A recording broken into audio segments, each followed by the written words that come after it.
Today we're diving into the story of one of history's most incredible creations, a gigantic bronze statue so famous it became one of the 7 wonders of the ancient world. This is the rise and fall of the Colossus of Rhodes. So let's start with a number, 108 feet. That's how tall this thing was.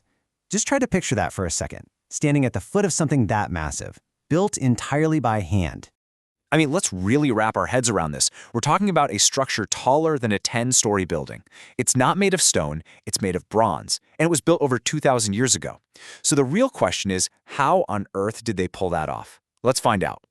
Well, to get our answer, we have to go back to the very beginning. Because you see, the story of the Colossus doesn't start with an artist's sketch. It actually starts with a war. This wasn't just some fancy decoration for the city. The people living on the Greek island of Rhodes had just fought off a huge invasion, and they were, feeling pretty good about it. They wanted to build a monument that was basically a giant thank you to their protector and a symbol to the whole world that they were a free people. So who exactly were they thanking? Well, for the people of Rhodes, it was their patron god, Helios. Now, a patron god is basically like a city's own personal guardian, a deity they believed was watching over them. And since Helios was the god of the sun, you can probably guess that his statue was going to be, well, pretty spectacular and shiny. All right, now for the really mind-blowing part, how they actually built this thing. We're about to get into the incredible engineering that created the tallest statue in the entire ancient world. And, it wasn't just us looking back who were impressed. People back then were completely blown away by it. Ancient writers called it a masterpiece, and the mastermind behind this whole project was a brilliant sculptor and architect named Chares of Lindos. So how did he do it without any modern cranes or power tools? Well, first, they built a strong internal skeleton out of iron bars and stone pillars, kind of like bones.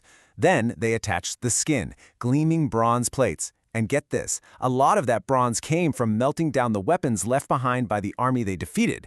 And to get all the way to the top, they just built huge ramps of dirt all the way around it, getting higher and higher as the statue grew. Pretty clever, right? Okay, so after 12 long years of construction, it was finally done. Can you imagine the day they revealed it? Let's try to picture what it must have felt like to actually see the shining sun god in person. A number like 108 feet can be hard to visualize, so here's a little comparison to help. The Colossus was about 2/3 as tall as the Statue of Liberty. That's already impressive, but then you remember it was built over 2,000 years earlier, without any of the technology we have today. But it's really the little details that show you the incredible scale. Its polished bronze skin would have shone so brightly in the sun that sailors could see it from miles out at sea. Think about this, just one of its fingers was bigger than a life-size statue of a person. And its thumb was so huge, most people couldn't even get their arms all the way around it. Now you'd think a monument this incredible would last for centuries, but this story takes a really sudden, dramatic turn. All of that work, all that genius, was about to come crashing down. When you see it on a timeline like this, it's actually pretty shocking. It was finished in 280 BC, and just 54 years later, a massive earthquake hit the island. That's it, 54 years. One of the greatest wonders of the world stood for less time than many people live today. So what happened? The earthquake was so violent that the statue just snapped at its weakest point, the knees. And here's a really important detail you might not know. It didn't fall dramatically into the harbor like you see in movies. It actually crashed down onto the land. But this is where the story gets even stranger. The giant was down, but it wasn't gone. For over 800 years, the huge broken pieces just lay there, right where they fell.